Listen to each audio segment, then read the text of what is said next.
Latest news updates కోసం ఇప్పుడే download చేసుకోండి media effects app. Welcome to media effects. Star director Koratala Shiva దర్శకత్వంలో young tiger NTR హీరోగా రాబోతున్న pan India cinema Devara.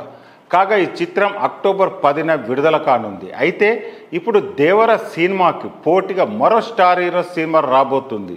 Super star Rajinikanth హీరోగా గ్యాన్వేల్ దర్శకత్వంలో చేస్తున్న సినిమా వెట్టియాన్ కూడా అక్టోబర్లో ప్రేక్షకుల ముందుకు తీసుకువస్తున్న వెట్టియాన్ టీం ఇదివరకే ప్రకటించింది. తాజాగా రజనీకాంత్ స్వయంగా వెట్టియాన్ సినిమాను అక్టోబర్ 10న విడుదల చేయనున్నట్టు వెల్లడించారు. ఈ సినిమాపై ఫుల్ క్రేజ్ క్రియేట్ అయింది. మరోవైపు దేవర దసరా స్పెషల్గా రాబోతుంది. ఈ సినిమాపై పాన్ ఇండియా రేంజ్లో బజ్ ఉంది. ఇక రజనీకాంత్ సినిమా కూడా ఎలాగో దసరా స్పెషల్కు వస్తుంది. మరి దసరా పోటీలో ఎన్టీఆర్ రజనీకాంత్ ఇద్దరిలో బాక్స్ ఆఫీస్ దగ్గర నెగ్గేది ఎవరో చూడాలి.